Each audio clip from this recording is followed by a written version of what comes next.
Hello and welcome to Adventures in Luxury Travel. Today I am very excited to bring you to the Turks and Caicos with Val I was lucky enough to meet Val in person just a few days ago when I was down there, and I'm super excited to talk to you today all about the amazing things to do there. Thank you, Val, for coming here to join me today. It's my pleasure, Mimi, and welcome again to the Turks and Caicos Islands, Thank virtually you. this time. I know. I wish I was still there, but unfortunately, I'm doing this from New Hampshire today. Well, I had an amazing time. I'd been there before, but not for quite a while. It was beautiful and stunning, and I know you have lots of great information to share with us. One of the questions I wanted to ask you before we dive in is, what surprises people most about coming to the Turks and Caicos? It's a good question. So many people kind of have this idea in their minds about, the color of the water and the various hues of turquoise that they could see. But I think when you're, on the plane and you're about 10, 15 minutes away from landing, you see everyone started to just kind of look around and lean towards the window and it's so funny to see every time I'm coming into the islands how it goes. But it really is like just jaw-droppingly stunning. It's one of the most unbelievable types of views I think on the planet, really, to see like 30, 40 shades of turquoise as you're landing. Right. Well, I agree with you. It always is surprising to think that there's those brochures and they're actually the real blue. So I love this picture. So you own your company with your wife, Susan, and I had the pleasure to meet her as well. When did you guys start doing these kind of trips, working on luxury tours and trips in the Turks and Caicos? Yeah, Susan and I started the company back in around late 2008. So it's been about 13, 14 years that we've been at this, and we've literally booked thousands of vacations in Turks and Caicos. So we know it pretty well. Yeah. Well, I love having you as a resource. And as we flip through some of these photos for the people who are just listening, it's worth watching the video as well, because the sandbars and the blue and, the green little dotted islands everywhere, it's just absolutely stunning. And so here's a map. We love to start this show with a map of all the different areas. That way you can give us some perspective about where things are. Would you give us maybe an overview of, the Turks and Caicos? They go from all the way here in the West Caicos, all the way down to near Grand Turk and Ambergris Caye. Tell us what's where. Yes, absolutely. So basically, when you're flying in, our international airport is on the main island of Providenciales, which is where that is right there, and the airport code is PLS. So we have several direct flights coming into Providenciales, and then from there you could either take a ferry or a small plane to one of the other islands.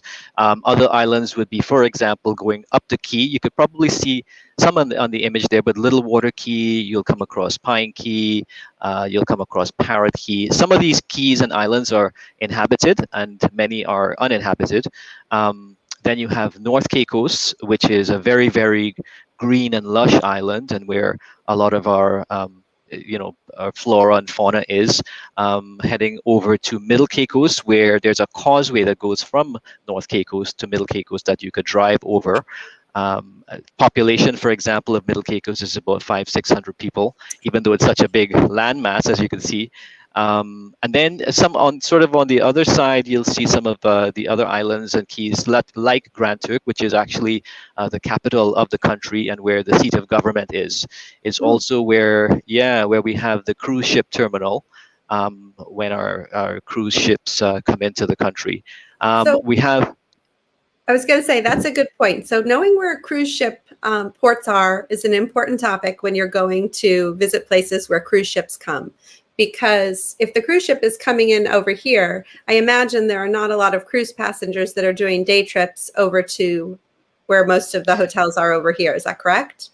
Very few. It does take time. It's a half-hour flight to get from Grand Turk, for example, to Providenciales, and then come all the way back. And you have to really schedule it. So it's not a very, very common thing for that to happen. It does happen, but not very often. Okay. Yeah. And then you also have some of the other keys as well there, like Salt Key, for example, which is just south of Grand Turk there, where the whales come every February. We have these big whales that migrate. You can see Ambergris Key, which is a private island, and other little keys around. Yeah, so we have so many different types of islands and keys throughout the chain, and each of them have their own little personalities and nuances. Mm-hmm. And so the majority of our time today will be talking about Providenciales, which I believe you guys call Provo for short, over here, because that's where a lot of the hotels are and where most people go when they're going to the Turks and Caicos. And then, of course, we'll talk about a few of the off the beaten path places over here. I have one question that I heard last week when I was there, and I want to know if this is true. Something about the road that was built like through North Caicos and Middle Caicos was actually done by a former politician, perhaps because he lived out there, and that's why there's a really nice road. Yes, we have, as you can imagine, we have population on many of these islands. So politicians, come from everywhere, and you know how it is. With sometimes people have their little biases and so on. But at the end of the day, really, and as we go forward as a destination, we want to have as much development as possible, not just on the main island, but also throughout some of our family islands as well. And it's actually happening. We're getting there. Yes, I could tell the difference between the last time I was there and this time. It is quite a big difference. So here are some more gorgeous pictures of blue water.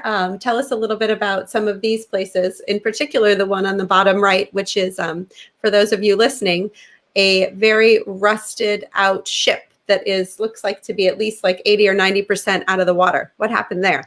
It's kind of it's almost like an attraction, that just sort of happened by fluke, because several years ago, probably about 15 years ago, it's during one of the hurricanes, it got kind of just sandbanked almost right there. It's about maybe a 5 to 10 minute jet ski away from the beach to this boat. And it's called La Familia Express, and it became sort of an attraction throughout the years, where people just kind of, come around with their jet skis or with their boats and just kind of maybe even snorkel around it. Many people would climb aboard and do the backflips, and a lot of they take a lot of pictures and videos. You have to be a little bit of adventurous, because it's literally an abandoned ship in the middle of the ocean. But it's very cool. And so it clearly must be in fairly deep water. Obviously, it looks like it's sticking up really far, but if people are doing backflips off of it, how deep is the water right there? It kind of varies with the tide, but it's about 15 feet or so, 15, okay. 18. Yeah, okay. So it's enough to make it safe, to do that. And it looked like, so when we were staying at the Shore Club, we could see it far off in the distance, and someone had mentioned that at low tide, because it is so shallow on that side of the island, that you could actually walk either almost all the way out there or all the way out there. Is that accurate? You can. It will take you a while. It will take you a while, but if you're fit and if you're up for it, you give it a shot. Okay, got it. Yeah, walking through even knee-deep water is obviously more challenging than just going for a stroll on the beach. And then so Half Moon Key and Pine Key and Fort George Key, these are sprinkled all about the outer islands. Exactly. So, for example, Half Moon Bay and Little Water Key is literally a 5-minute boat ride from Providenciales, from the northeastern tip of the island, where what you're also seeing there that's not mentioned is it's called Iguana Island, where we have the iguanas just literally just roaming around, because it's an uninhabited key there. So it's kind of cool to just go on and just walk around, go exploring, swim, just enjoy the natural beauty of the place. In fact, my two boys, I think one of them is out there right now, actually. They just go on, they just go exploring and just looking at the different parts of the island, walking around and checking out different things. It's really, really a nice sort of natural attraction. Also, there's little in some of the other pictures you'll see there's little channels just before that key that you could go and stand up paddleboard on with your sea kayaks and get to explore some of the juvenile fish and the little lemon sharks and Mhm. baby turtles and things like that too. We lucked out because when we were walking down Grace Bay Beach, we thought we were looking at a rock in the water, but then we noticed it was moving. So and realized it was a turtle, and it was in the area near, let's see, a little bit to, I guess it would be the east of Waimara, where the reef actually comes almost to shore. Yeah, it's such a, I mean, we have to remember this is the Caribbean, right? So all of these wonderful creatures, they're just about. In fact, I was with a friend on the beach just over the weekend, and he had a drone up in the air, and he said, "Oh my God, look at this!" And not very far off from shore, we saw two eagle rays. Oh, wow. Just yeah, just like we couldn't see it from the shore, but from the drone you could see it, Yeah. and it was like, oh my God, this is like right here. But we'll get into this a little bit further as well along. But there are other places, other islands like South Caicos, for example, which is a very very small population, about 1,200, and that's kind of where we have huge amounts of underwater sea life. So it would not be very, very uncommon to, for example, be snorkeling or swimming or diving, scuba diving, and see a pod of eagle rays or dolphins around. It's really incredible. Well, as we talk about some of the fun things you can do when you're on the islands, going out on the water is essential. You are on an island, so it makes sense. Chartering a catamaran like this one is you could do that as a private exclusive event, or there's also, which we saw, some of the corporate catamarans that actually come right up to your hotel and pick you up to go take you off for an afternoon of snorkeling.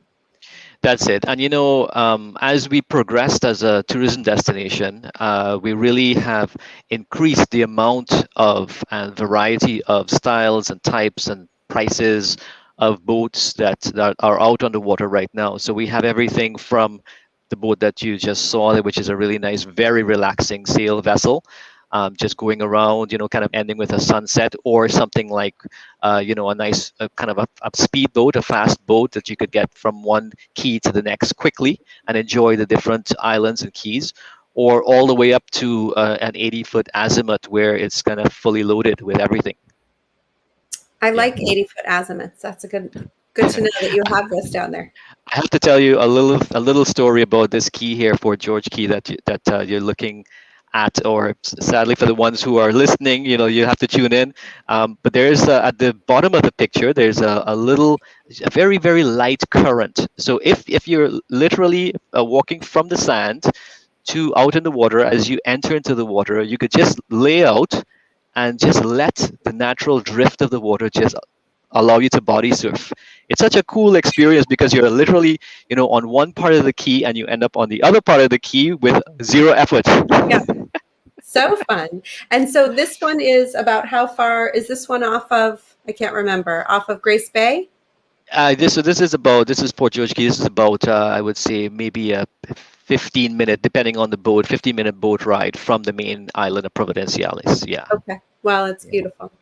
Okay, I love this. So for those of you watching, so Val, this is a picture of Val with 4, count them, 4 enormous lobsters, maybe 5 actually, or 6. How many are there? 6? There's about 6. Yeah. What's missing from this picture is a whole bunch more at the bottom. Oh, really?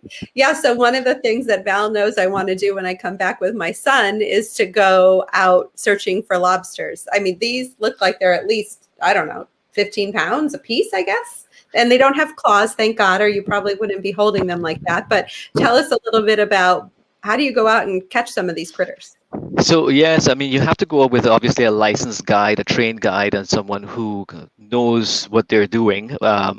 Which we have lots of really, really good ones that we book for people when they come, because these guys they're literally from toddlers, they're out on the water, right? And this is all they do every day, all day. So they know literally just by kind of driving their boats, sort of where and how the lobsters are located, where to kind of pull up, and basically what happens is they go down, but you could go down with them. to the little kind of area that they're in. They would catch them, but once it's caught, you're able to kind of help facilitate, getting them into the bag and kind of bringing them up to the boat, and so you're in an immersive type of experience. Okay, but you're not Yeah. responsible for sticking your hand in the little crevice to pull him out. Correct. And what about dinner? Do you get to bring him home and have him for dinner? Of course. I mean, why would you not want to do that, right? Yeah. Good to know. And then conch. I mean, they're so popular down there. Fritters and, all sorts of different ways it's prepared, salads and such. I had it multiple times last week. Do people go down and help get those as well?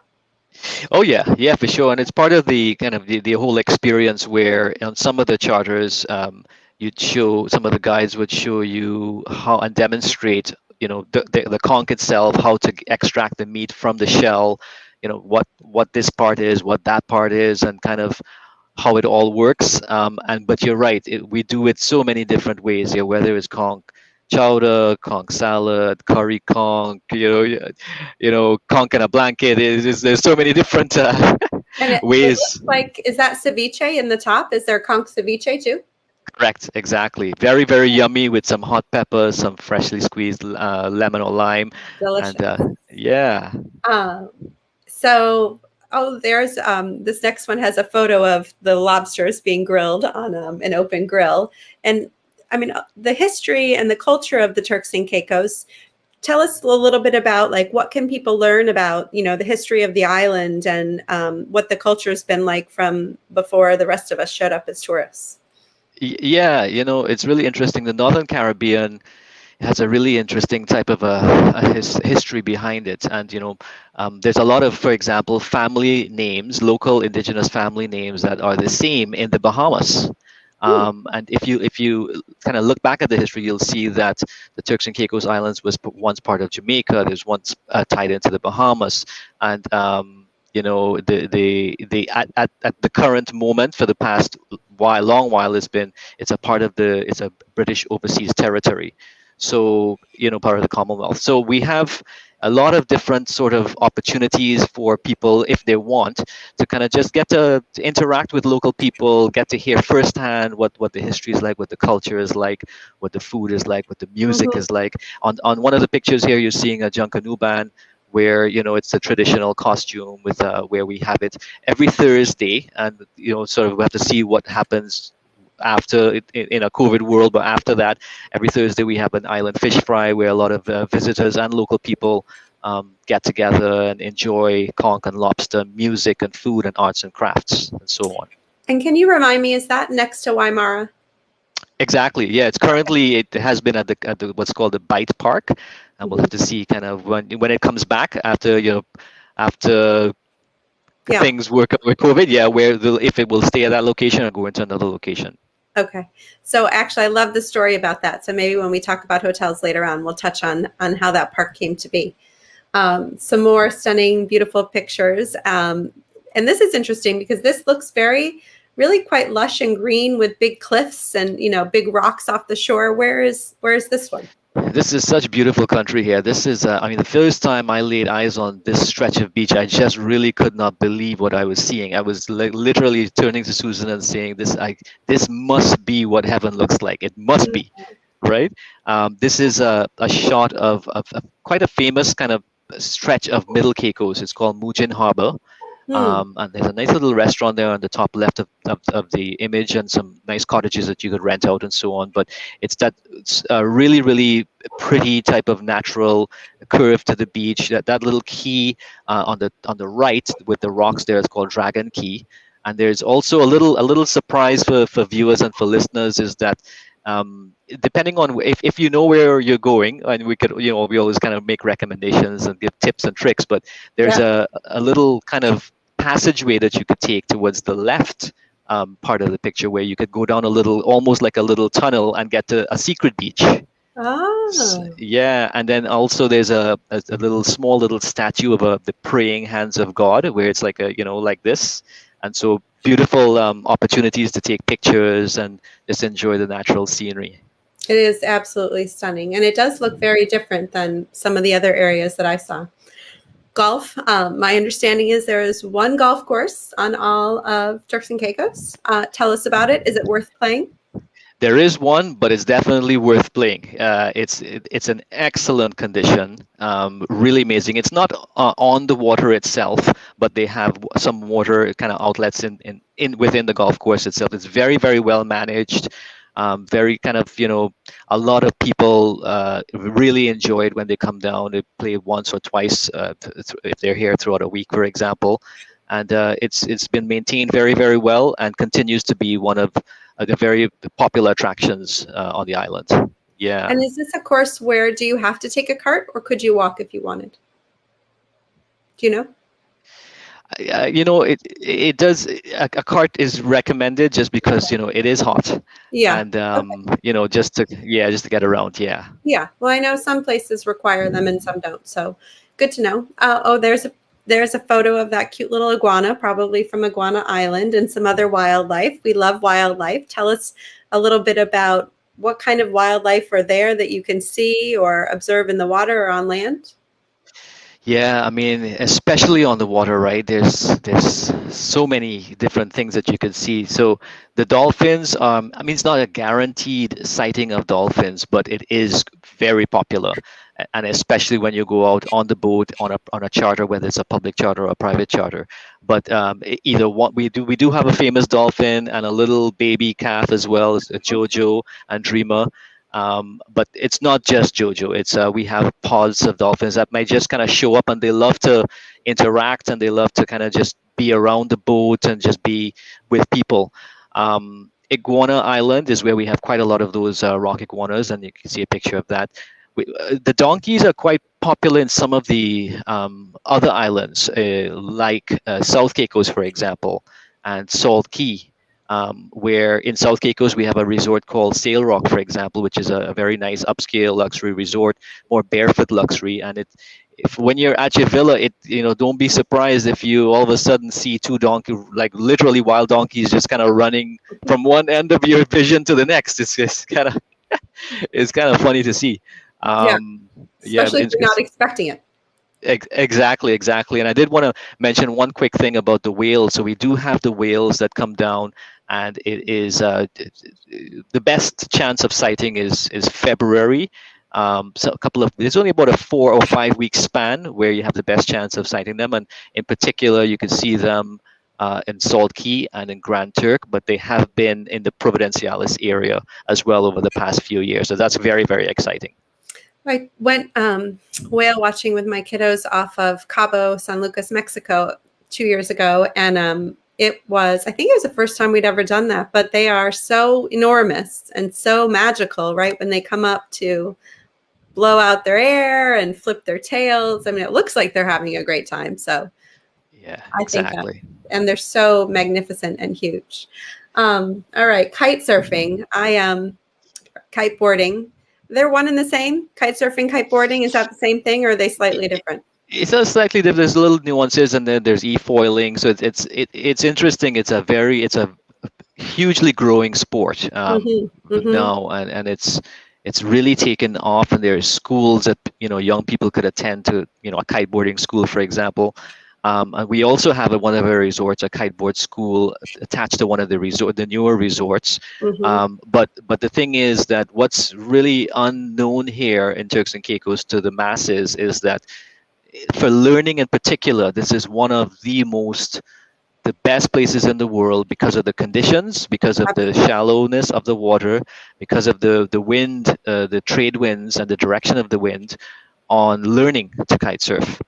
So it really is sort of a whole kind of potential experience onto itself, where people would come down to Turks and Caicos, yes, to enjoy the beaches and the food, but they're coming down, a lot more families and people are just coming down specifically for kite surfing.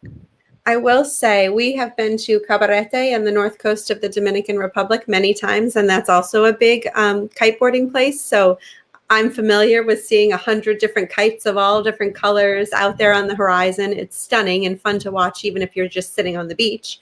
But also, it's hard to learn. So don't think that you're going to take a 4-hour lesson and you're going to be out there looking like the people who make it look super easy.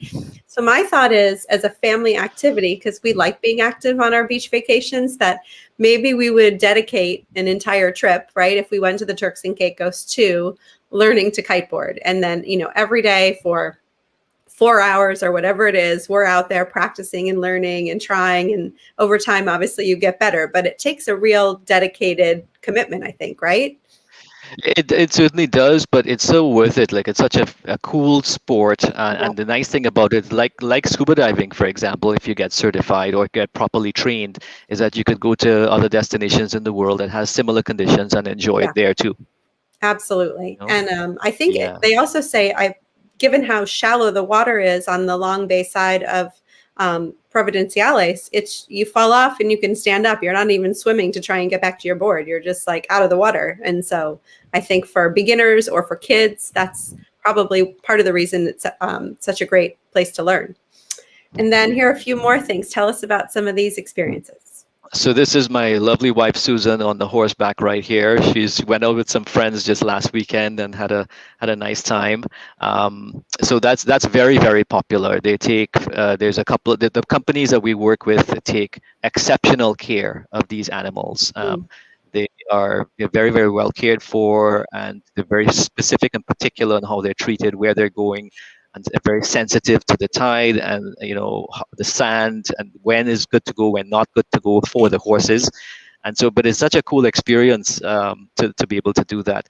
Some of the other shots there, like for example, there's a little picnic on the beach.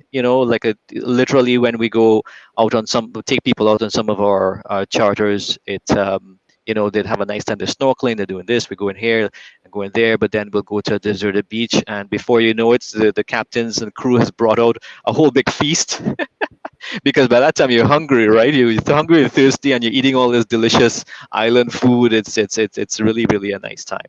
Yeah. Yeah. Well, I love picnics wherever I am on vacation. So any sort of a surprise picnic after spending hours in the water, I'm sure would be very welcome. And some of the other pictures I love because you can see underwater how clear it is, right? So if you're a photographer, to do underwater photography would also be a really fun activity, with whether it be taking pictures of your kids like here, or some of the fish or the rays that you see. Well, and just the fact that it has the visibility is so exceptional, which is another huge reason that people come here. Even learning to snorkel is something that is really, really nice and enjoyable, because for someone like a young child, for example, who's never put on a mask before, they could be a bit hesitant with the mask and the snorkel, how it all works. But when they put their head down and you're seeing for the first time a huge parrotfish just swim by your toes, it was like, whoa, okay, forget about all the fear, forget about everything. Yeah. There, just starts to swim and enjoy it. I think it's a pretty magical thing to take your kids, especially younger kids, snorkeling and or scuba diving for the first time. It's just such an eye-opening experience that there's a whole nother world down here below the surface. Exactly. And diving, I actually went diving in the Turks and Caicos the first time I was there, but it's been a while. And this map is showing the number of dive spots around the whole country, and it looks like there's easily like 25, 30 of them. Tell us about the different, what are you seeing when you're scuba diving in the Turks and Caicos? Yeah, you will see. So the thing is that the visibility again is excellent. So they're seeing a lot of coral, many different species of coral, a lot of different types of fish. You're seeing lemon sharks and reef sharks. You're seeing the rays, the stingrays, perhaps some eagle rays. But there's also the kind of the stranger things as well. You might see the like the eels, and you might see the octopus, and just different things like that. The thing is that Turks and Caicos has the islands, as you could tell, is very, very shallow. But as you go past the barrier reef, because as we have the third largest barrier reef in the world, it drops off to like thousands and thousands of feet of water. So it means that it has a lot of opportunities for wall diving. But not just on Providenciales, in Grand Turk and on Salt Key, the diving there is exceptional. And some people who are avid divers who really want to check boxes off on wherever they've dove in the world, they would come to Providenciales, but many would also go straight to Grand Turk just to do the diving there Well, too. and I Yeah. like to recommend for families who, if they have kids, you know, a little bit older, teenagers who want to get certified, that it's so great to get all of your sort of book work done when you're at home and then go do your open water dives on vacation. So you're not spending your time on vacation learning all the technical things, but you're out there actually getting certified and then doing dives. I think that's a great way to do it. And given your visibility and all these dive spots, it seems like it would be a perfect place to go. You know what? My boys got certified. Our whole family certified, obviously, but they got certified when they were like 10 and 12 years old. And to get to their advanced level, had to get down to 100 feet of water. Could you just imagine being 10 or 12 years old and No. having to get down to that type of level? I want to be your kid in my next life because I think they have a pretty good life. And if I'm not mistaken, I think one of your kids is also a kiteboard instructor. Is that right? Yeah, he kind of they dabble in it a little bit, and but they're buddies, right? So they kind of grew up in this kind of a scene, and so they're very, very active. They dive, they fish, they kiteboard, they scuba, they kind of everything. Yeah. Lucky kids. So fishing is a very popular sport. I know bone fishing is very popular there, and I believe it's sort of a similar concept to fly fishing. I did that the first time I was in the Turks and Caicos too. Other than bone fishing, what kind of fish, if you went deep sea fishing, what are you catching? Yeah, and so we actually have a little chart for people who are avid fishermen and fisherwomen, people who want to kind of, based on when they're coming, see what they have the best chances, or whether it's tuna, marlin, or grouper, or snapper, or whatever it is, And so we have some really, really incredible guys who really know the water really well. But the bone fishing in particular is really good. It's kind of you could do it either in a half-day format or a full-day format, where for the full day especially, you could get off a little bit further from the main island of Providenciales and get into some of the shallow water where the bonefish love. And then also in South Caicos as well, which again is a half-hour flight over. The bone fishing there is exceptional. So yeah. Well, and tell us, this is a picture of a family holding hands walking down the beach, but I know there's a little bit behind it. So tell me about this photo. So apart from just enjoying a really nice, relaxing, probably beach walk on a Sunday morning, what we do quite a lot is, when people are here, and they go back home, it's really nice to have those really, really nice pictures or video to remember, with the nice tans, and just to bring back memories, relaxation, and family time, and just being in each other's company. So we have some incredibly talented photographers who would do regular family photo shoots, or whether it's in the resort or on your villa or on the beach, or a combination thereof.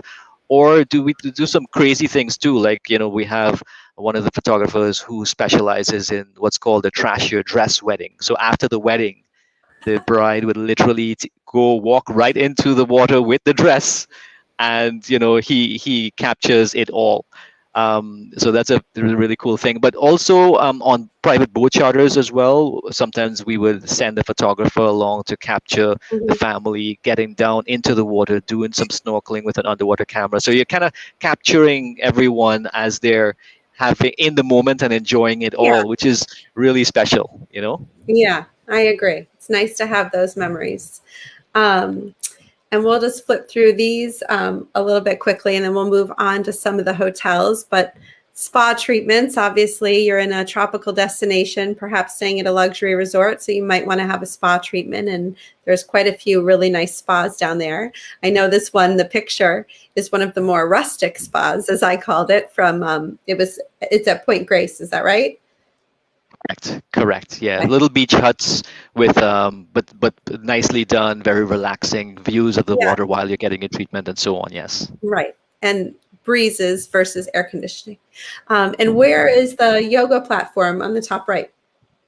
So we have a private island here called Parrot Key, which is again about a half-hour boat ride from the main island, and there is a resort on Parrot Key called Como. So it's called Como Parrot Key, which is a huge focus is on the health and wellness. So they have world-renowned therapists that come from all over Asia who lives and works at the resort and have all kinds of different treatments and that you could enjoy while you're there.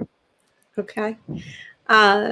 Weddings. We actually saw a wedding at the Shore Club one of the nights we were there. It was very sort of casual, beach in the sand or toes in the sand on the beach kind of wedding. And certainly if you're picking a tropical destination that you want to get married, this would be a beautiful one with that white sands. And that picture at the top, I believe, is of you playing the steel drums. That's right. You got it, Mimi. I'm also a part-time musician. I play a little bit of jazz, a little bit of Beatles, Michael Jackson, some Bob Nice. Marley on my steel drum. Yeah. Love it. Well, for my next party down there, I might have to hire you. And we'll touch on some of your favorite restaurants and some of the places that I really enjoyed. But here's a few pictures of those, and they definitely look familiar. But you have to eat dinner or lunch, in the sand on the beach at least a couple times while you're there. And then you guys have other, amazing musicians. So if you're there for perhaps a multi-generational trip or a group of friends and you want to have a party one night, there's a lot of people down there who play lots of different instruments, including Val, that you could have come over to your villa. And is the picture on the bottom right, that's of a chef, it looks like, probably at a villa? That's it. Yeah. So we have some really, really talented chefs who, if you're staying at a villa or at some of the resorts as well, some people just like to be able to have a chef come into their suite and just prepare a nice meal have a nice little birthday celebration or celebrate anything where they're being served and they're perhaps part of the whole cooking experience as well, and just enjoy it that way. Yeah. Well, I had so much great food down there of all different, countries. Thai food, which is one of the places that I'll bring up. All right, off the beaten path places and interesting people. Okay, there's a bunch of cute little puppies. Tell us, little puppies in Caribbean islands. Although you're not in the Caribbean, I've learned actually, technically Turks and Caicos is in the Atlantic. Tell us about these cute little puppies and why are we talking about them?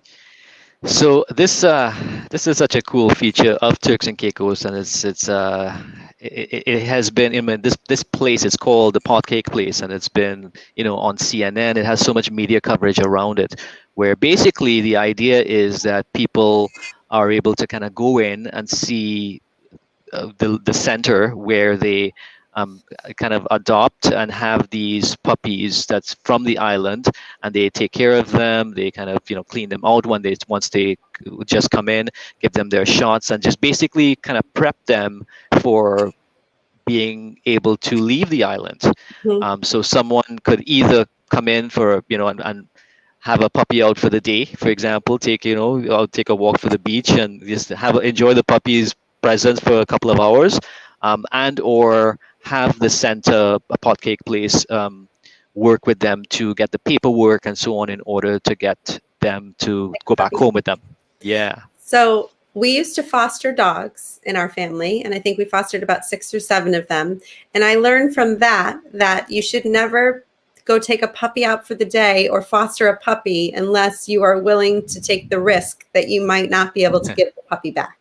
So if you have children and you think it's a great idea to do this, just know that it's highly likely they might try to convince you to bring one of these little guys home with them. And then, so some fascinating people. I always like to learn about some of the people that you can meet. Tell us about who some of these gentlemen are. So this is actually one guy is just a very cool cat. His name is David Bowen. And I really like David because, he is the quintessential gentleman, islander, Caribbean storyteller, yoga instructor, cultural ambassador. He's actually the official cultural ambassador for the country. And there's an image that you can see here if you're watching, where he's teaching someone on the art of blowing a conch shell. Mm-hmm. It's not as easy as it sounds. You kind of have to put your lips in a particular way and kind of work with your breath in order to get that long conch horn sound coming out. Okay. So he's a very cool guy, and sometimes when people rent villas and so on, I have him come over to the villa and just do a bit of a cultural talk, do some storytelling about the folklore and kind of just about the island and how island people are. So Nice. that and maybe even a yoga session, because he is a master yoga instructor as well. Okay, love that. And then going out kayaking, I know from, is it the Long Bay side of the island, the southern side, you can go kayaking through mangroves?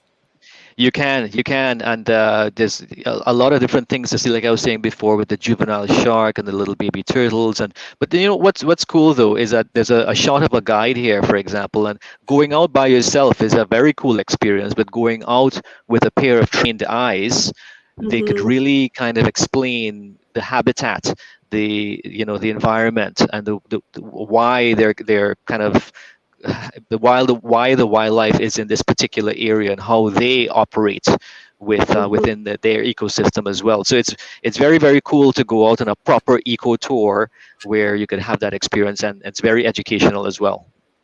Great, love that. And then these are fun. So top right, there's a guy jumping off some big rocks, which is one of my son's favorite activities. Always love that. Tell us a little bit about, we touched on the horseback riding, but what is that top left picture of? So we have these very cool little mini powered catamarans where it's two-seater and it has a little cover and your own engine, and literally you're driving the catamaran yourself.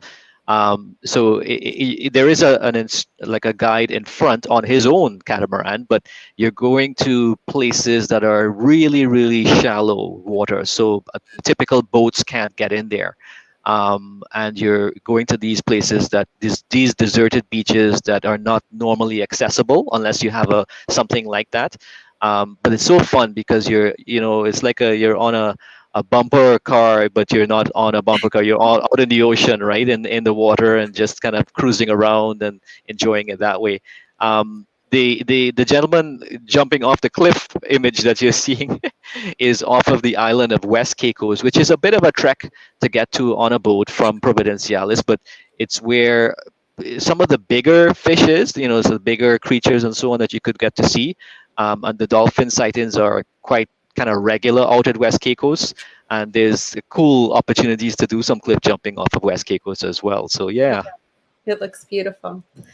All right, let's transition to some of the beautiful properties that you can stay in. Anything from, I know there's like, a little more boutique-y, a little more Caribbean feel with lots of green, lush grounds. And then there's a very new hotel that's, I think, 12 stories high and lots of villas in between, from small ones up to, I'm sure you'll tell us about the over-the-top ones that must have probably at least 11 bedrooms or so. If we look at the island of Provo, like on this map, tell us about where they're clustered. So there's a little image of a plane there where you can see where the airport is. So that's basically where, that's where you would land. And there's not too much to see there. Some government buildings and so on, but it's about a maybe a 15-minute drive to where the Grace Bay Strip is. So the Grace Bay is kind of the world famous 12-mile stretch of, incredible beach that is kind of brought really Turks and Caicos on the map, so to speak.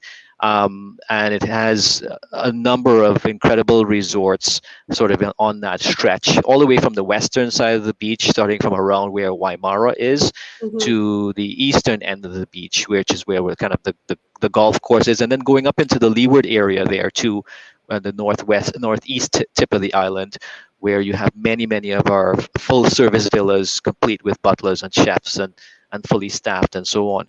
So there's that kind of that northeastern part is one area. Val, what I thought was interesting, so the hotels that are kind of a little bit more down here, this is where the little sort of town center shopping is, with some fun restaurants and things. So there are hotels here that you could walk to that, which for families with teenagers, that might be a really nice option. Whereas if you're staying all the way out at Amanyara, which is a stunningly gorgeous hotel, lots of great, I think, tennis courts they have there. People love to go there for tennis, but you're not just going to pop into town every day. And if your kids are with you, that wouldn't necessarily be, it's probably a good 20-minute taxi ride. So just know that when you're looking at different places, how convenient they are. And over here at the Shore Club, same thing. It's not really a walk into town, but it's a much shorter cab ride. Exactly. This is a picture I took. We have a mix of Val's pictures and my pictures now, and this is of not Amanyara. This is of Waimara. They sound so similar. More from like if the beach was to my back and I was looking at the pool. So it has, it's just a beautiful setting. You could see the line at the top. Those are the units that don't have an ocean view, but all the other ones I believe do. So it was beautiful, super relaxing, great for couples or maybe families that had like little kids. I don't know about, kind of not middle-aged kids, but whatever, like around 10-year-olds and up, I might go stay a little bit closer to town. And this is a shot of the Palms, which has a swim-up bar. And Val already knows me well enough to know that I love a good swim-up bar. So I love their pool because of that. And this is on Grace Bay too, but at much different points on Grace Bay. So I think I did actually walk from one to the other one day. It's probably a good half an hour walk maybe between the two. It is, yes. Okay. Yeah. And then you tell us, what are some of these pictures of? On the top left is a shot of the Shore Club, which is on Long Bay Beach, which has the resort. But in addition to the resort and the hotel rooms or the resort rooms, we also have a number of villas, private villas as well. So the 4, 5, or 6 bedroom villas, and they're all beachfront villas. So it has a really, really nice kind of offering, and it's lots of amenities. There's several pools. There's lots of F&B for restaurant outlets and bar outlets, and the fitness center and the spa and so on. On the top right is an image of Como Parakeet, one of their beach houses right on the beach, which is really, really relaxing. It has kind of some Asian influences at the Como Parakeet resort, which is quite different to some of the more modern resorts on Provo. And then Mimi mentioned about the Amanyara on the kind of the northwest tip of the island. So that's on the bottom left image there. It's a kind of a rock formation on one end of the resort, but on the other end is a very, very nice beach. Very, very nice beach, and it's a lot of celebrities and famous people and NBA stars and stuff like that stay at that resort. And on the bottom right is one of the. It's interesting. It's a cluster of villas, but it's standalone villas, but within a resort kind of environment called Beach Enclave, and very, very modern, very well serviced, and very enjoyable. And I actually walked by those. My understanding is they have 3 different areas. Beach Enclave is in 3 different parts of Provo. Is that right? Correct. Okay. Exactly. Okay. Yeah. But it's also my understanding that some famous tennis players go to play tennis at Amanyara every year with their kids. And so, again, the top left one, which is the Shore Club, what I loved about the Shore Club was I stood up there on that balcony. The top floor, they have an executive penthouse, which is a 1 to 3 bedroom. And then on either side, it's flanked by 2 other penthouses. So you could actually combine them all for one family and make it a 9 bedroom if you wanted to. And it has, of course, stunning views of all of the kite surfers out and about on the ocean. So it's a really nice option because the villas are on property. I think there are 6 of them, if I'm not mistaken, 5 or 6. And those are also stunning. And what I learned was they were, I think, developed more like a residential home. So it doesn't have like any sort of like commercial rental feel to it at all. To me, it was just like walking into perhaps your fabulous aunt's home, maybe your home if you're lucky. But quite a few of the properties down there have the villas not on the property. Even though you can come to the property, the villas are in another location. So it's nice that the Shore Club has them all on property. Exactly, and it's having that opportunity to kind of pick and choose what you want, whether it's a villa within a resort environment like at the Shore Club, or a villa that's connected into one of the resorts, like for example the Grace Bay Resorts team has that kind of option, or even a full standalone villa that's completely independent of anything. There's options for that too. Yeah, depends upon what you're looking for. I learned on my trip that the British soccer team was down there staying in some villas and at one of the newer properties on the island. And they were obviously fresh off their loss from the tournament the week before. So they were all together in a beautiful destination, maybe hopefully having fun, and they'd recovered by now. This is a shot of another swim up bar from the Shore Club, which was beautiful. This is right in front of the beach. You can see that beyond the trees. And then this is a picture of Grace Bay Club, where I think this is this in the estate section, this pool? It is. Okay. Yes. So it has Yes. a beautiful infinity pool with like a wall of glass. So as you're swimming through, you can, see out the other side, which is kind of fun. Maybe give us a little bit of insight. I actually went here too with Jorge, which was super fun. Tell us about the Waimara Villas. So the Waimara Villas is it's really, really cool. Very, very interesting concept where they have, several homes. There isn't a beachfront at this particular villa cluster, but the views are just like, oh my God! It takes you just about 2 minutes just to you just get over the views, right? And the multiple shades of turquoise. But these are very, very modern villas, and you walk down down some stairs and onto this floating deck that you're seeing with a nice little trampoline and some day beds and umbrellas. And just from there, if you want to enjoy the water, there's another staircase that you could go down and enter into the shallow bay. So there is, lots of people enjoy that. Kids love it, and it's very, very enjoyable. But the other kind of cool thing about these villas is that they're connected to Waimara Resort, which is on Grace Bay, which is the shot that you showed before.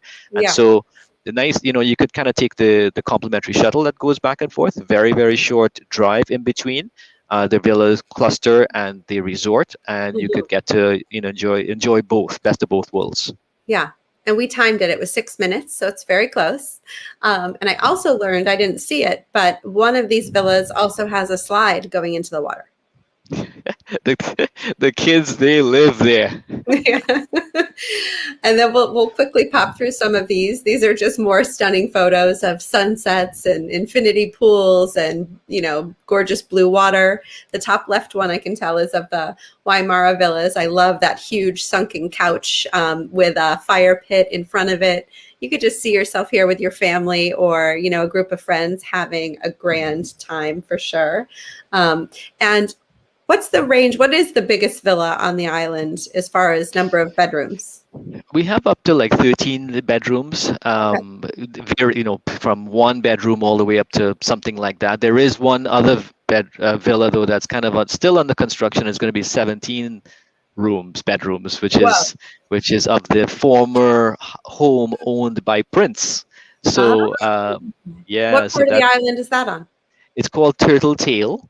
And it's sort of so it's that's coming starting next year. Okay, nice. And then maybe let's just quickly touch on off of Provo places like Ambergris Caye, which is on my list to want to go to one day. There's a few sprinkled off on that area off of the south side, I guess, of Provo. Aside from Ambergris Caye, which is I think it's not adults only, but it is all inclusive. What else is out there? So Ambergris Caye, correct, all-inclusive private island type of experience. Everything is included in the rate, including the flight over from the main island to the Caye itself. There is a runway on that Caye too. And even your spa treatments daily are included. The go out on the water is included. All of your meals and drinks. And there's an image here that you're seeing of a 1-bedroom beachfront villa with your own private plunge pool, which is very nice. But apart from Ambergris Caye, you have some of the other ones that we mentioned, like Parrot Caye, and then you also have the island of South Caicos, which is not private, but still very, very small population. And you have a resort there called Sail Rock, which has the resort portion as well as the villas as part of the resort too. So there's quite a few different kind of options that you could look at and consider. What's the name of the one that was just newly designated a relay and chateau? So that's a resort. The island is called Pine Caye. And the name of the resort on Pine Caye is called the Meridian Club. Right. Okay. So for people who like food.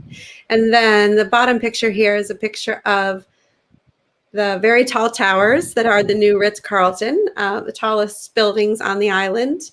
And I went in both the executive suite and the 3-story rooftop penthouses, of which I think there are 3 or 4 with their own plunge pools on the roof with amazing views, as you might imagine.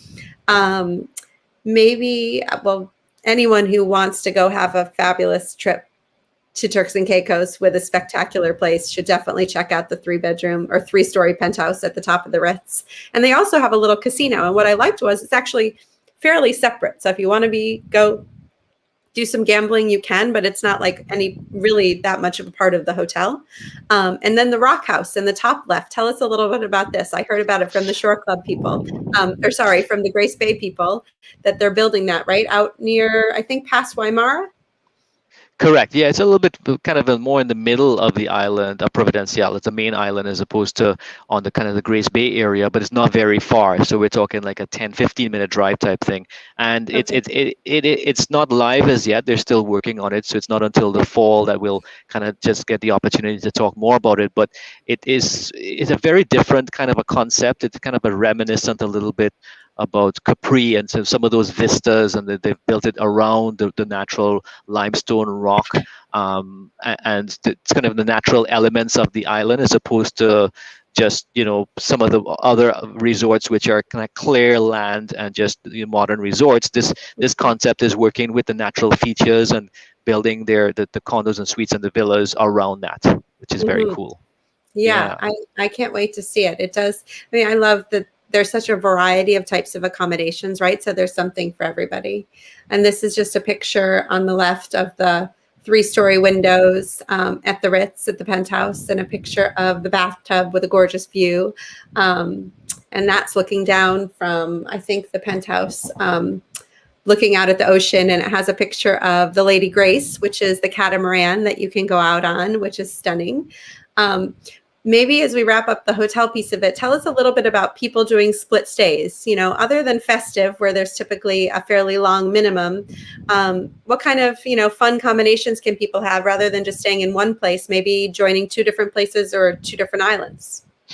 Exactly, and it's become kind of more and more popular throughout the years as well, where we've had more kind of spread of tourism within the country and the destination itself. So some people, for example, something as simple as staying on Shore Club on Long Bay Beach for some of their stay, and then kind of popping over to one of the resorts on Grace Bay, so that you get to experience 2 different resorts on the same island, 2 different resorts and 2 different beach experiences on the same island, or 2 or more. And then what's also popular is doing maybe a couple nights at Parrot Key, at Como Parrot Key, and enjoying being completely unplugged and just doing a bunch of spa treatments and therapeutic type of sessions and having like incredible food, and then kind of staying somewhere a little bit more kind of trendy or a little bit more social with some more music and people watching and enjoying kind of thing on Grace Bay Beach. So you kind of get, again, the best of both worlds at 2 different islands, as opposed to just staying on one island. It's a little bit more popular with people kind of coming for the second or the third time, just because they kind of know what Providenciales has to offer, and now they want to relive that experience, but also discover a bit more. Okay, I think that's a great idea. If we were to talk about some over the top, first of all, we already touched on some of the villas and the penthouses that are by themselves over the top. There's also quite a few either yachts or catamarans that you can take out with lots of fun toys for the day. Tell us about the most fabulous boat you can go out on. Is it this one? I really like this one. I mean, just, and this is where, presidents of countries, when they come to Turks and Caicos, they take something like this out, right? Where it's at 80 feet, it's fully staffed, it has all of the fixings, all top shelf, everything, all gourmet food, wonderful cookies when you come up from snorkeling. It has the jet skis, it has the tender to, what's popular, for example, is that they would kind of, after cruising, if they're stopped for lunch, for example, just stop a little bit off of the beach at a deserted key, for example, and maybe grandpa and grandma are having some refreshments while just enjoying the scenery and on the deck, while the kids are taking a tender out to the beach and maybe throwing a football around, while aunt and uncle are headed out on the jet skis just cruising around the whole area. So you have like 3 or 4 different people within a multi-generational family who are experiencing different things, and of course they all gather back on the boat and have their nice music. Because we could also have birthday events and stuff on the boat with a live Mhm. DJ. We have on a chef on board. We could have a Wow. photographer to capture everything. It's a very very cool way to spend a day in Turks and Caicos.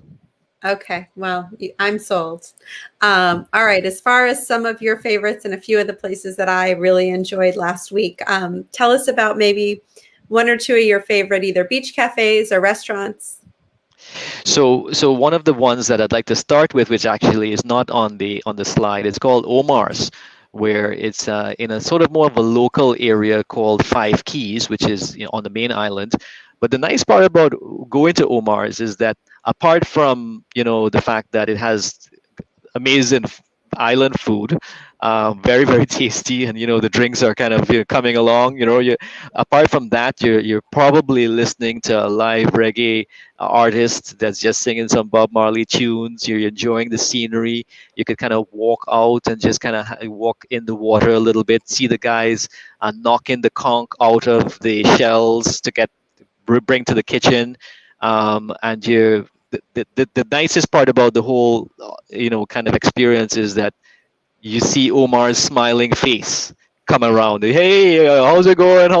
How's your vacation? Right? So you get to interact with the owner of the restaurant and see Omar and kind of meet him and talk about different dishes and just enjoy that whole thing. Um, but some of the ones on this shot would be, for example, here's an image of Grace's cottage, which also is at Point Grace. Very sort So of charming. different. Yes, yes, very unique, almost sort of Victorian or British colonial types design and decor, and some Hmm. very kind of pretty landscaping and so on. There's a shot also of a restaurant called Magnolia's, which is where incredible sunsets. Very kind of prime area on the island, elevated to enjoy the sunsets. Coco Bistro is probably one of the most sought out after restaurants in the country, and so many people go there, want to go there, and then enjoy the beautiful scenery of the coconut trees and experience the food and so on too. And Val, I think it's worth noting to people that you can't just show up on the island and go to Coco Bistro. You have to make reservations well in advance if you want a table. Most definitely, most definitely. It's not easy just because it's a quite an exclusive experience, and a lot of people try to get in. So it's one of the must dos in Turks and Caicos for sure. Hmm. And then I think you like this place too. And I love that they have music, live music once a week. This is a shot of us last week eating in the on the beach at Conch.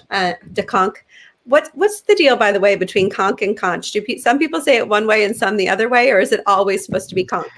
Anyway, is good, but conch is kind of the general rule of thumb. Okay, got it. Okay, so Conch, which is super fun, definitely worth a trip to.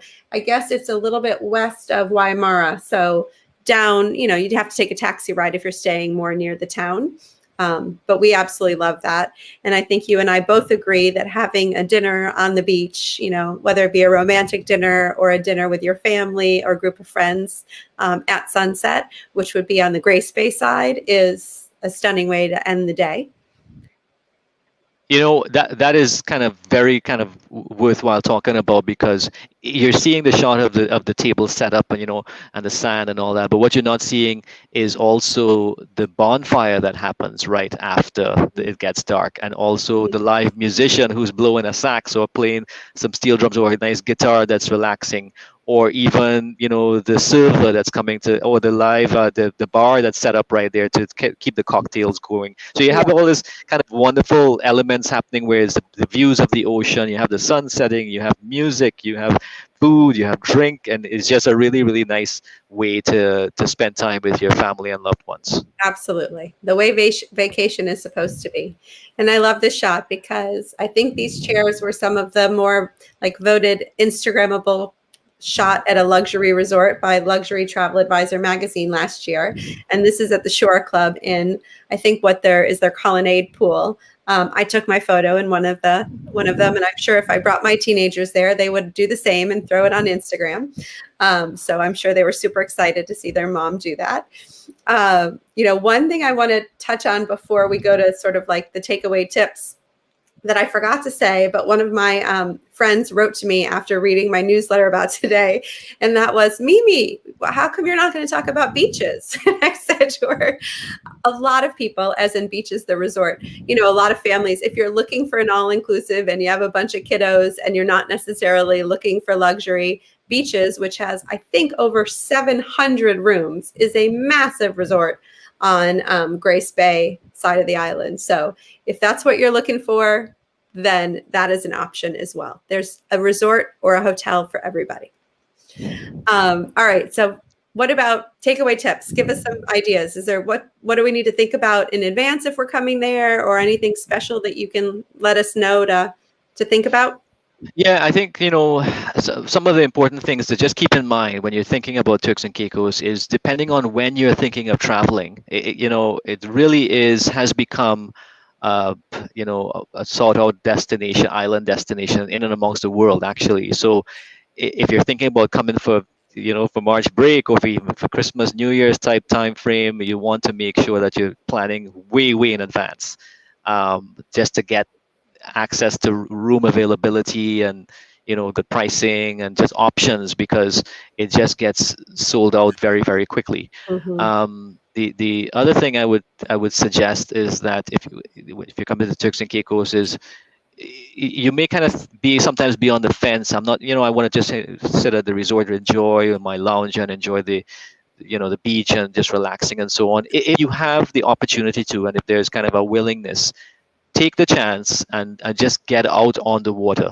It really is different seeing and experiencing Turks and Caicos Islands from a boat and being out on the ocean and on the water, as opposed to, or in addition to, on the beach. Mm-hmm. You know, just being immersed in the huge amount of hues of turquoise shades that we have, and just being in shallow water and just being out there in nature, it really is worth doing. I wholeheartedly agree with you. And I want to throw in another tip, which I didn't feel the effects of this, but a lot of places have nonstop flights to the Turks and Caicos on Saturdays, but don't have them the rest of the week, which means that the airport tends to get more crowded on Saturdays. And so if that is what you're doing, or if you're going to be flying in when you know it's a busier time, you can have a VIP meet and greet on the inbound or the outbound portion of your trip, where they sort of whisk you through the VIP section where you're not waiting in all the long lines. And they even have a lounge there, which I visited the other day. I wouldn't say it's the most elaborate VIP lounge I've ever been in, but it is a separate place where you can have Wi-Fi and have some snacks and a cocktail while you wait for your flight. That makes it a little bit more of a peaceful experience if you so choose. That's it. Exactly. Yeah. Well said. Well, and you can help make that happen. Okay, Val. Well, I really wish I was still there with you, but I'm so grateful that you were here with me today to talk about the Turks and Caicos. It's such a stunning place. I say anybody who's never been, you should definitely put it on your list. And you and I, I'm sure, will be in touch about future trips. Absolutely. It was a pleasure to be here with you, Mimi, and thank you for the opportunity to tell your audience about the wonderful, beautiful by nature Turks and Caicos Islands. Absolutely. Well, thank you so much for coming, and we will be in touch. Take care. Okay.